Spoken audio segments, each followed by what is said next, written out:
This parable seems to give permission to be persistent and even desperate in prayer.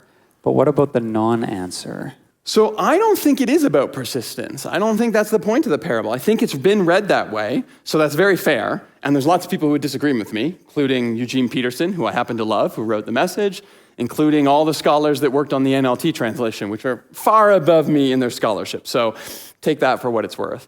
But ultimately, I think the parable is contrasting that idea, that with a friend, you're persistent. With a friend, you have to earn that right to ask something from them. With God, everything is a little bit different. Now, what about when you don't get what you want?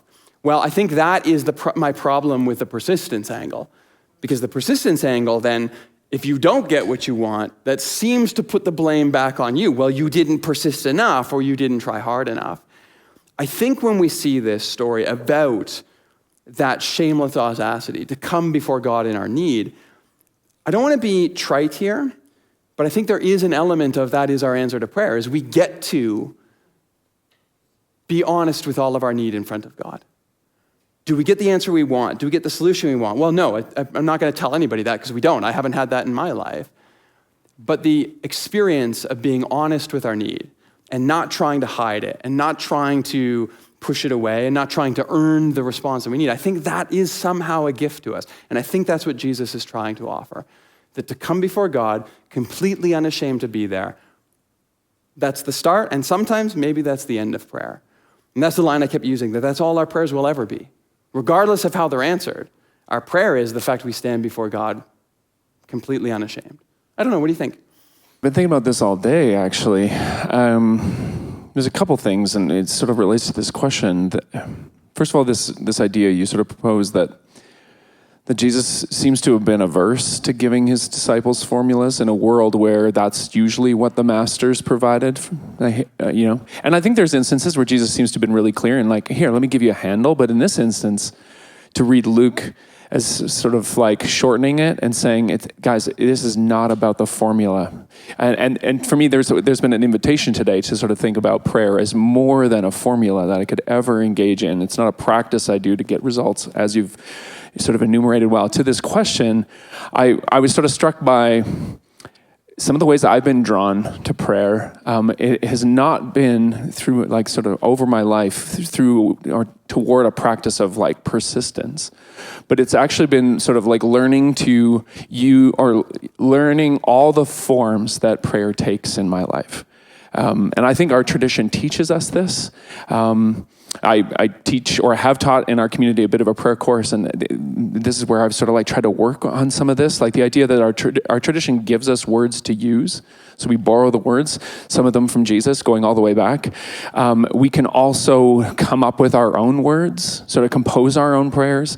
And then I also think there's a part of prayer that's also just, I think it's exactly what you were sort of framing. It's to just make a space in your life to do what St. Ignatius said, is to just sit in God's gaze. To imagine a reality, and even if that's all it is an imagination, it's probably kinder and more transformative than a form of prayer where you got to get it right and you got to stick with it until you get what you need.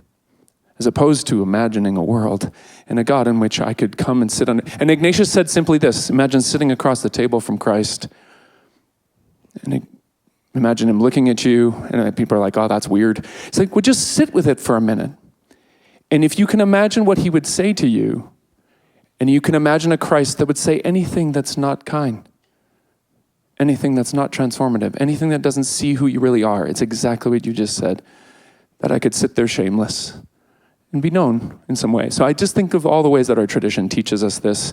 And as, whoever's asking this question, I'm still learning, and in the school of prayer, I'm still learning. Yeah, I'll offer this as well. If you take the story that there is something about persistence here, that's a valid reading as well. Like I said, I gave you some scholars that think that is the appropriate reading. And that's the beauty of parables, just like we talked about last week.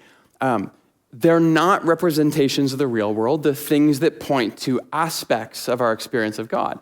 So even though there's problems with pushing the persistence angle too far, there are ways that is an appropriate way to approach God. So that's one.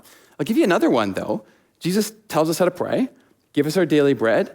Teach us to forgive the way we forgive others. Then he tells a story.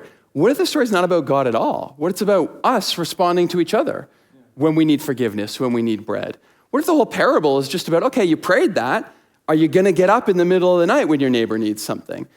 That's a totally valid interpretation of the story too, because Jesus doesn't tell us one is God and one is not. That's the beautiful I would have done a whole nother sermon on that. I just didn't have time. I couldn't fit it in. But that's the beautiful thing about parables, is there's all of these different ways to think about it. So to that question, yeah, absolutely. If that's what you take out of it, there you go. I'm just contrasting it with my approach. So.